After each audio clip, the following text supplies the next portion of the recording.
conocimiento sea considerado científico, debe cumplir los siguientes criterios. Primero, observabilidad. El fenómeno estudiado puede ser observado y explicado por nuestros sentidos o por el alcance de nuestros aparatos. Segundo, consistencia. El resultado de observaciones y experimentos concernientes a eventos que ocurren naturalmente son, razonablemente, el mismo cuando son repetidos, es decir, si lo hacemos de manera experimental encontraremos el mismo resultado. Tercero, naturalismo. Una causa natural, un mecanismo, debe ser usado para explicar cómo y por qué ocurre el fenómeno. Cuarto, previsibilidad. La causa natural o mecanismo del fenómeno que estamos estudiando puede ser usado para hacer predicciones. Quinto, comprobabilidad. Los mecanismos deben ser comprobables a través de metodologías estándares en ciencia. Sexto, tentatividad. Este criterio lo analizaremos más adelante, pues no debería entrar dentro de los criterios a evaluar dentro del método científico. Después explicaremos por qué. La Germanische Heilkunde, la nueva medicina germánica, siempre con una precisión del 100% de los casos, cumple con todas las exigencias anteriores. La medicina oficial, salvo con estadísticas y probabilidades, que se alejan y por mucho del 100%, no cumplen con ninguna. En ocasiones, eso es cierto, puede hacerlo con la observabilidad. Esta sí se cumple, como decimos en ocasiones, pero exclusivamente partiendo de supuestos e hipótesis no demostradas. Es decir, es cierto que observa, por ejemplo, que algunas veces hay bacterias en lo que denominamos infecciones. ¿Recuerdan el premio Nobel de Medicina y la bacteria Helicobacter pylori? A eso nos referimos. Concluye, partiendo del supuesto que son los patógenos los que inoculan la enfermedad, que son las bacterias las causantes de ese mal, sin darse cuenta, en este caso de ejemplo, que están ahí para ayudar en el proceso vagotónico. Y, por supuesto, sin entender que no existe tal enfermedad maligna, sino un programa biológico con pleno sentido, que nos ayudó a superar un conflicto determinado.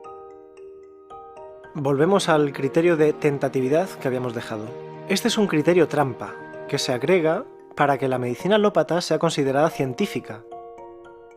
Se refiere a que la ciencia siempre es tentativa, es decir, que una hipótesis puede cuadrar en algún momento según cánones establecidos, pero que en el futuro podrá ser rebatida por nuevos cánones, o partiendo de diferentes supuestos.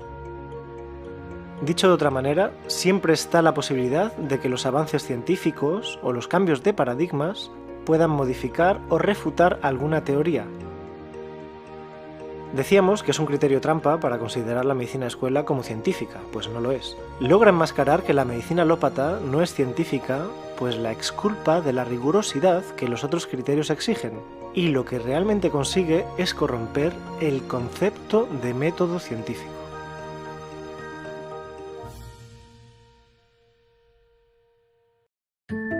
Por otra parte, la ley es una relación entre fenómenos que hasta el momento se conoce como invariables en unas condiciones dadas, y cuyo mecanismo es conocido. Esta debe cumplir ciertas condiciones. Debe ser universal, es decir, se cumple para todos. Debe tener alcance ilimitado. Esto implica que se aplica en todo tiempo y espacio. Debe hacer referencia a objetos particulares. Por mucho tiempo se consideró que las ciencias biológicas no tenían leyes que cumplieran con todas estas condiciones, como se ocurre en otras ciencias como la física o las matemáticas.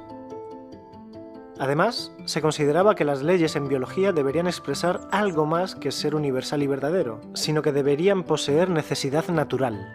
Los argumentos presentados en contra de la existencia de leyes biológicas se refieren precisamente a su falta de universalidad y necesidad. Sin embargo, las leyes planteadas por el Dr. Hammer cumplen todos los criterios. Observabilidad, consistencia, naturalismo, previsibilidad, comprobabilidad. Son universales porque se cumplen para todos los seres vivos en todo tiempo y todo espacio. Además, responden de una necesidad biológica, la de mantener la vida y asegurar la supervivencia de la especie. La Germanische Heilkunde, la nueva medicina germánica, se puede comprobar en los 3 niveles, psique, órgano y cerebro, de manera sincrónica en las distintas fases de la enfermedad. Cada nivel tiene sus propios atributos en cada fase, así que es muy sencillo llevar a cabo la reproductibilidad de las 5 leyes biológicas de la nueva medicina germánica en pacientes enfermos. Para que se entienda mejor, si tenemos un paciente en simpaticotonía, podemos evaluar la presencia de los focos de Hammer en estado de diana por medio de una TAC, una tomografía axial. A su vez, podemos evaluar psíquicamente al paciente, conociendo el conflicto que vive y también verificar la actividad en el órgano correspondiente.